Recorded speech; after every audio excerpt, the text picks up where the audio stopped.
Officers academy में। साथियों, बिहार लोक सेवा आयोग यानी बीपीएससी के द्वारा आयोजित किए जाने वाले बिहार की सबसे बड़ी भर्ती परीक्षा के टॉपिक वाइज सेशन के अंदर में हम अखंड ज्योति सेशन की बात कर रहे थे साथियों। और इसी अखंड ज्योति सेशन जो हमने आप सबके निवेदन पर शुरू किया था, आज उसका अंतिम क्लास है। साथियों, मैं तहे दिल से शुक्रिया अदा करना चाहता हूं आप सभी साथियों का जिन्होंने ऑफिसर एकेडमी पर भरपूर भरोसा दिखाया और हमारे साथ हजारों की संख्या में, और यूं कहें कि सबसे ज्यादा की संख्या में अगर बिहार में और भारतवर्ष में बिहार शिक्षक भर्ती के लिए अगर कोई चैनल चला तो वो था द ऑफिसर्स एकेडमी, और वो सब आप सबके लाड़ प्यार और दुलार से था। साथियों, आप सबके निवेदन पर हमने बहुत सारी सेशंस चलाए, हमने आपको पेड बैच में लगातार पढ़ाया, साथ ही साथ उसके बाद हमने YouTube पर जो आपसे वादा किया था वो वादा आज पूरा हो रहा है। आज YouTube पर जो ये टॉपिक वाइज सेशन की श्रृंखला थी उसकी आज अंतिम कक्षा है। आज मेरी तबीयत अच्छी भी नहीं है, फिर भी मैं क्लास लूंगा, दवा खा के मैं क्लास लूंगा, लेकिन लूंगा, है ना।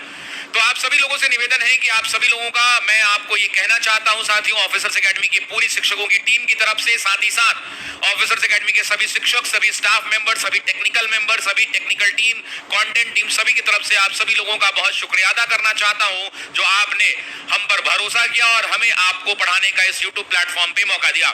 हमारी पूरी टीम ने आपको ईमानदारी से पढ़ाया और हमने प्रयास किया से उन सभी लोगों ने किया। और आपसे निवेदन करना चाहता हूं कि आप जहां भी रहें खूब मन लगा रखा है, और वो आपके लिए कल की एक क्लास होगी जिसमें हम महाघोषणा करके आएंगे और कल महाघोषणा में आपको आगे की जानकारी दी जाएगी। तो बिना देरी किए हुए साथियों, आप सभी लोगों के कमेंट्स आ रहे हैं, बिना देरी किए हुए कक्षा की शुरुआत करते हैं। बिना देरी किए हुए साथियों कक्षा की शुरुआत करते हैं। तो चलिए बिना देरी किए हुए क्लास की शुरुआत करते हैं साथियों। Will start the class now. चलिए सभी लोग हैं तैयार, तो चलिए शुरू करते हैं अपनी क्लास को। यार उससे पहले एक महत्वपूर्ण जानकारी कि आप अगर किसी व्यक्ति को जानते हैं जिन्हें बिहार लोक सेवा आयोग यानी बीपीएससी के ऑफलाइन बैचेस को ज्वाइन करना है, क्योंकि आपको पता है कि ऑफलाइन बैचेस की अपनी अलग पहचान होती है, अपनी अलग बेनिफिट्स हैं। तो प्रीलिम्स, मेंस, एस्से और इंटरव्यू और आंसर राइटिंग, ये सारी चीजें आपको हमारा नया बैच शुरू हो रहा है साथियों 16 अगस्त से।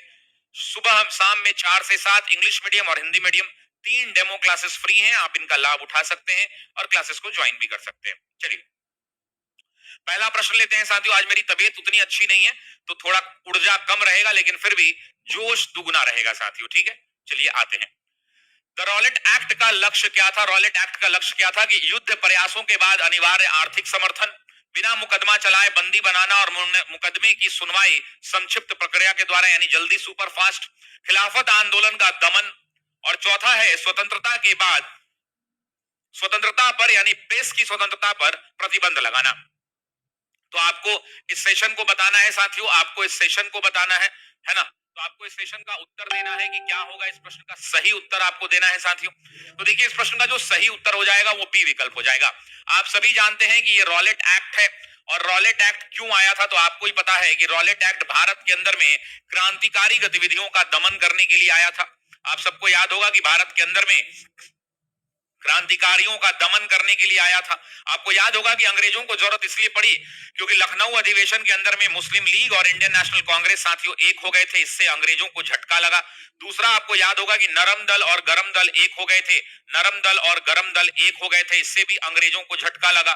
भारत के अंदर में साथियों होम रूल आंदोलन शुरू हो चुका था और चल रहा था, तो होम रूल ने भी अंग्रेजों के कान खड़े कर दिए। और जो अंतिम कील थी वो चंपारण सत्याग्रह थी, जहां गांधी ने अंग्रेजों को बताया कि हम सत्य और अहिंसा के दम पर यानी सत्याग्रह के दम पर हम आंदोलन को जीत सकते हैं। जब इतनी सारी कहानियां हो गई तो अंग्रेजों के मन में साथियों क्या हुआ, तो अंग्रेजों के अंदर में जो है परिवर्तन आया, और अंग्रेजों ने तब जाकर, आपको याद होगा कि रॉलेट एक्ट के लिए सबसे पहले क्या बनाया था, तो सबसे पहले जो है मॉन्टेग्यू घोषणा हुई, और उसी मॉन्टेग्यू घोषणा के बाद सर सिडनी रॉलेट की नियुक्ति होगी जो हाई कोर्ट के जज हुआ करते थे, और इस हाई कोर्ट के जज साहब हुआ करते थे सर सिडनी रॉलेट। और इसी सर सिडनी रॉलेट की साथियों, सर सिडनी रॉलेट की क्या होगी, तो सर सिडनी रॉलेट की नियुक्ति होगी, और यही भारत आएंगे तो एक कानून बनाएंगे जिस कानून को हम कहते हैं साथियों काला कानून।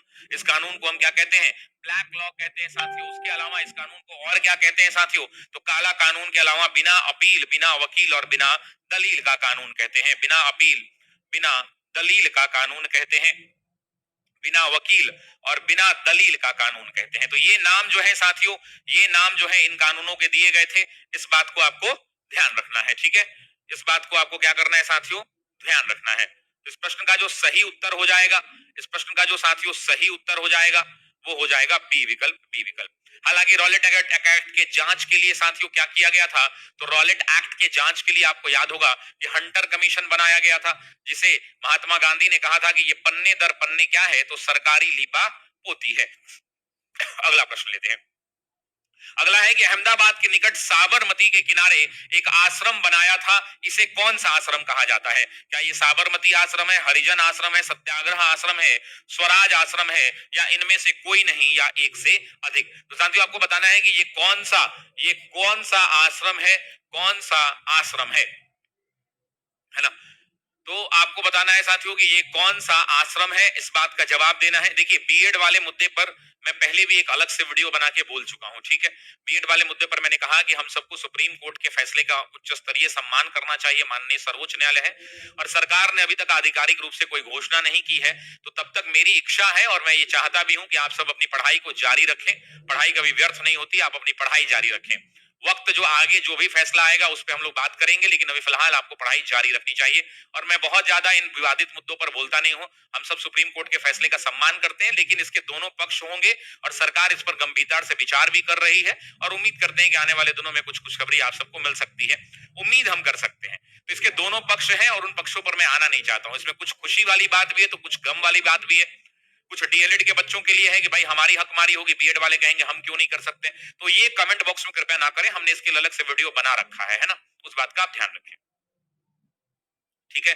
और बाकी जो सुष्मिता जी हैं, सुष्मिता जी जो कह रही हैं कि बीएड वाले क्लास मत करो, सुष्मिता जी आपको मैंने घर जाके निमंत्रण नहीं दिया है, आप कृपया क्लास से बाहर चली जाएं, ठीक है। डिस्टर्ब ना करें क्लास को। बुखार है 102 डिग्री फिर भी पढ़ा रहा हूं, ठीक है ना, इस बात को ध्यान रखिए। चलिए, तो प्रश्न का जो सही उत्तर हो जाएगा वो साबरमती आश्रम हो जाएगा। देखिए गांधी ने अपने कुल जीवन में कितने आश्रम बनाए साथियों, तो गांधी ने अपने जीवन में 6 आश्रम बनाए। सबसे पहला कौन सा आश्रम है, तो सबसे पहला है फिनिक्स फार्म साथियों। फिनिक्स फार्म आता है, ये कहां पर है, तो फिनिक्स फार्म है डरबन के अंदर में, डरबन दक्षिण अफ्रीका में। दूसरा जो है दूसरा टॉलस्टॉय फर्म है, और ये जो टॉलस्टॉय फर्म है साथियों ये कहां पे है, तो जोहानेसबर्ग में है, जोहानेसबर्ग में है साथियों, जोहानेसबर्ग में है। तीसरा साथियों कौन सा है, तो गांधी के भारत आने के बाद सत्याग्रह आश्रम है, ये कहां पे है, तो सत्याग्रह आश्रम भी अहमदाबाद में है साथियों, अहमदाबाद में ही है, कोचरम में है। कोचरम पूरा एग्जैक्टली स्थान का नाम लिख देता हूं। चौथा जो आश्रम है साथियों, वो चौथा आश्रम है साबरमती आश्रम, साबरमती आश्रम। और जो साबरमती आश्रम है यही साबरमती नदी के तट पर है साथियों। 17 जून 1917 को महात्मा गांधी ने इस आश्रम का उद्घाटन किया था साथियों, आपको याद होगा। पांचवा आश्रम कौन सा है, तो अनासक्त आश्रम है साथियों। कौन सा आश्रम है, तो अनासक्त आश्रम है, जिसे आप गांधी आश्रम भी कहते हैं। ये कहां पर है, तो अनासक्त आश्रम गांधी का ही आश्रम है, और ये उत्तराखंड में है साथियों, उत्तराखंड में है। और आप सब जानते हैं कि छठा आश्रम जो है वो सेवाग्राम आश्रम है। वो कौन सा आश्रम है, तो सेवाग्राम आश्रम है। और सेवाग्राम आश्रम जो है वो कहां पे है, तो वर्धा में है साथियों। वर्धा कहां है, तो महाराष्ट्र में है। तो ये कुल 6 आश्रम हैं जो महात्मा गांधी के हैं, और इन 6 के 6 आश्रम में साथियों परीक्षा में जो है प्रश्न आपसे पूछे जाते हैं, है ना, परीक्षा में आपसे ये प्रश्न पूछे जाते हैं, ठीक है। चलिए अगले प्रश्न पर बढ़ते हैं, नेक्स्ट क्वेश्चन। अगला प्रश्न है कि 2 दशक के पश्चात दक्षिण अफ्रीका से होगा, यहाँ पे में नहीं, दक्षिण अफ्रीका से वापस आने पर महात्मा गांधी भारत में सर्वप्रथम सार्वजनिक रूप से कहां और कब उपस्थित हुए? क्या वो 1917 में चंपारण में थे, 16 में लखनऊ में, 16 में बनारस हिंदू विश्वविद्यालय में, अहमदाबाद 1918 में, इनमें से कोई नहीं, या एक से अधिक? तो साथियों इस प्रश्न का जो सही उत्तर हो जाएगा वो सी विकल्प हो जाएगा। आपको याद होगा कि मदन मोहन मालवीय ने क्या किया था, तो मदन मोहन मालवीय ने साथियों बीएचयू की स्थापना की थी। याद होगा आपको, बनारस हिंदू विश्वविद्यालय, बीएचयू की स्थापना। आपसे पूछेगा कि बीएचयू की स्थापना कब हुई, तो याद रखना कि बीएचयू की स्थापना 4 फरवरी 1916 में हुई थी। और इसका उद्घाटन किसने किया था, तो साथियों इसका उद्घाटन किसने किया साथियों, तो इसका उद्घाटन जो है, इसका उद्घाटन महात्मा गांधी ने किया, और यही महात्मा गांधी की पहली सार्वजनिक उपस्थिति। अब आप कहेंगे कि गांधी तो 1915 में भारत आए, लेकिन 16 में इन्होंने तो कोई ऐसा काम नहीं किया कि जिसके वजह से इनको उद्घाटन के लिए बुला लिया जाए। तो इस बात को ध्यान रखिएगा साथियों, गांधी ने कुछ ऐसा काम दक्षिण अफ्रीका में किया था साथियों, दक्षिण अफ्रीका में। और दक्षिण अफ्रीका में साथियों काम करने के कारण क्या हुआ था कि उसी का उसी का साथियों दक्षिण अफ्रीका में जो इनके कार्य थे वहां पर इन्होंने सत्य और अहिंसा का प्रयोग किया था और दक्षिण अफ्रीका के कार्य से प्रभावित होकर इनको निमंत्रण दिया गया था। आपसे पूछेगा कि मदन मोहन मालवीय को किस नाम से जाना जाता है, तो आप जानते हैं कि इनको महमना की उपाधि दी गई थी। महमना की उपाधि, इनको महमना की उपाधि दी गई थी, है ना। उसके अलावा आप जानते हैं कि इन्हें 4 बार कांग्रेस के अध्यक्ष रहे, है ना। तो ये सब चीजें आपको देखनी होंगी। कहानी जो है, इस प्रश्न का जो सही उत्तर हो जाएगा वो बीएचयू का उद्घाटन हो जाएगा। नेक्स्ट प्रश्न लेते हैं साथियों, किस क्षेत्र में राहुल सांस्कृत्यान 1920 के असहयोग आंदोलन के दौरान सक्रिय रहे। आपसे प्रश्न पूछ रहा है साथियों कि राहुल संस्कृत्यान जो है वो क्या रहे साथियों। तो राहुल संस्कृत्यान बिहार के अंदर में किस क्षेत्र से थे, तो क्या ये दिल्ली से थे साथियों, क्या ये दिल्ली से थे, क्या ये छपरा से थे, क्या ये लखनऊ से, पटना से, या इनमें से कोई नहीं। तो आप सभी जानते हैं कि राहुल सांस्कृत्यान छपरा से थे साथियों, और छपरा जो है बिहार के सारण जिले में पड़ता है। छपरा जो है बिहार के सारण जिले में पड़ता है। और बिहार के अंदर में असहयोग आंदोलन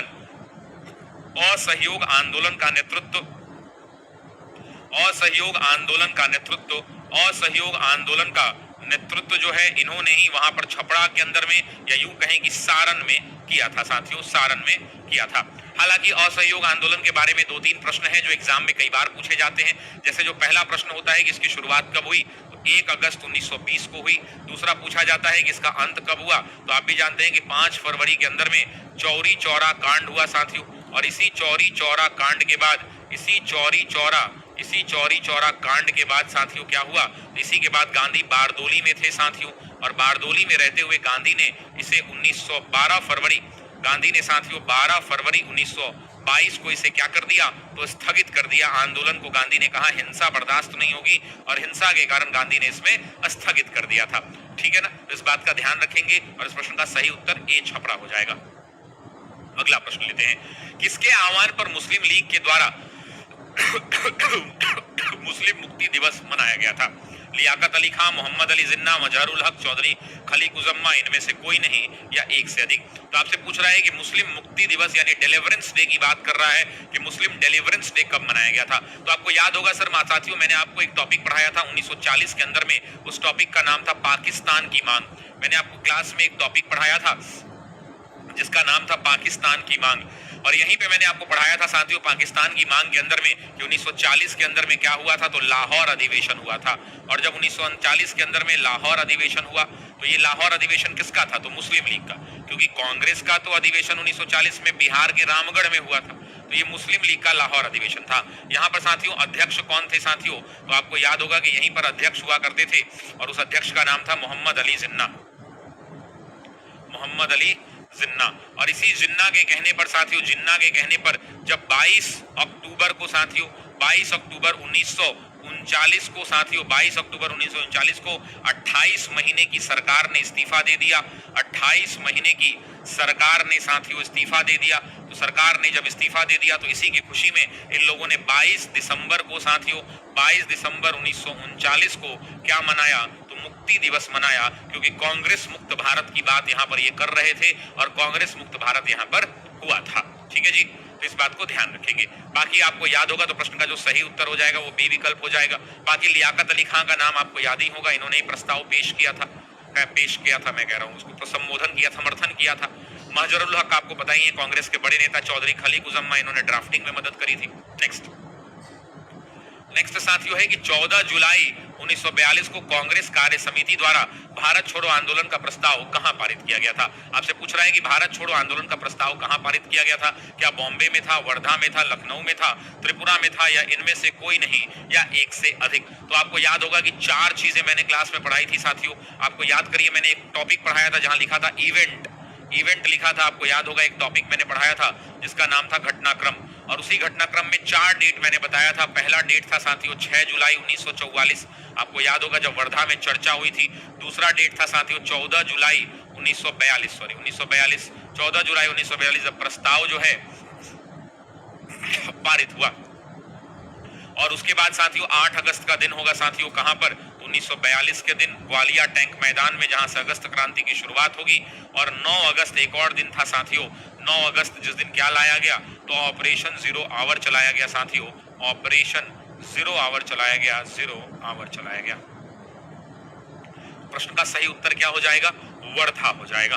नेक्स्ट क्वेश्चन की ओर आगे बढ़ते हैं साथियों। आज थोड़ा जल्दी में चल रहा हूं क्योंकि तबीयत अंदर से अच्छी नहीं है ना, तबीयत अंदर से मेरी अच्छी नहीं है साथियों, इसलिए साथियों आज थोड़ा जल्दी में चल रहा हूं। आप सभी लोगों से क्षमा भी चाहता हूं, लेकिन पूरा आपको जो है पूरा आपको अच्छे से सेशन में करा दूंगा, है ना।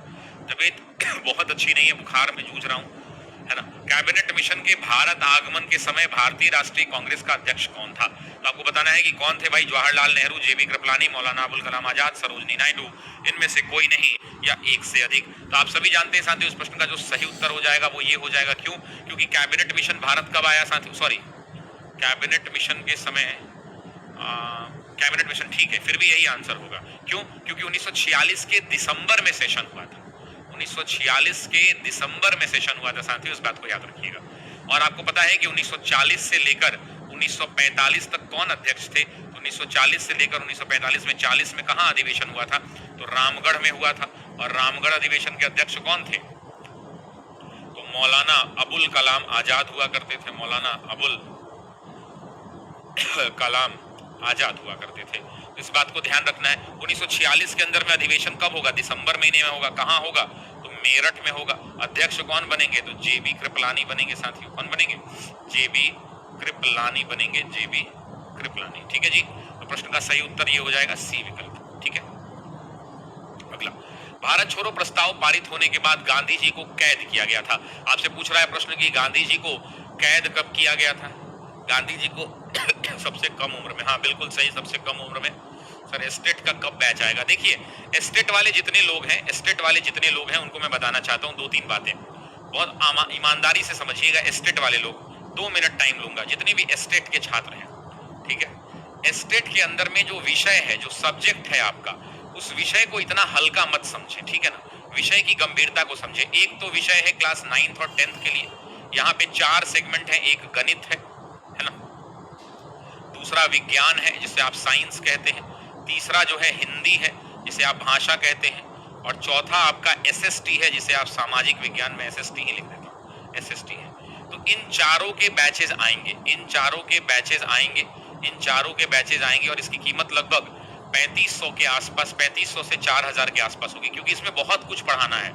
मतलब ऑप्शनल लेवल से थोड़ा कम पढ़ाना है। जो बच्चा जो समझता है, जो बुर्बक नहीं है, जिनको समझदारी है, उनको पता है, ठीक है। और जो दूसरा बैच होगा साथियों वो टीजीटी का होगा। इसमें तो समझो कि बीपीएससी का ऑप्शनल लेवल पढ़ाना है। ये जो है ना ऑप्शनल और नेट जेआरएफ लेवल होता है। जो एग्जाम दिया होगा ना उनको पता होगा कि ये क्या पूछता है एग्जाम में। बउआ का झुंझुना नहीं पूछता है कि कोई उठ के पढ़ा देगा सुबह शाम, ऐसा नहीं हो सकता। ये जो है कोई उठ के सुबह शाम नहीं पढ़ा सकता है, जो सच्चाई है। इसके लिए हम लोगों को बहुत तैयारी करना पड़ेगा, बहुत सारे क्वेश्चंस बनाने पड़ेंगे, बहुत कुछ मेहनत करना पड़ेगा, ठीक है ना। तो ये आप समझिए कि ये बउआ का झुंझुना नहीं है कि कोई आया बजा दिया रे हम पढ़ा देंगे, हालत खराब हो जाएगी। ये समझिए कि पूरा ऑप्शनल और नेट जेआरएफ का सिलेबस लगभग पढ़ाना पड़ता है इसके अंदर। आप देखिए जाके क्वेश्चन। और इसके अंदर में जो हम लोग प्रयास कर रहे हैं उसमें हिस्ट्री का बैच आएगा, क्योंकि हिस्ट्री मैं खुद पढ़ाता हूं, उसमें और भी टीचर्स हैं हमारे पास। दूसरा पॉलिटिकल साइंस का आएगा,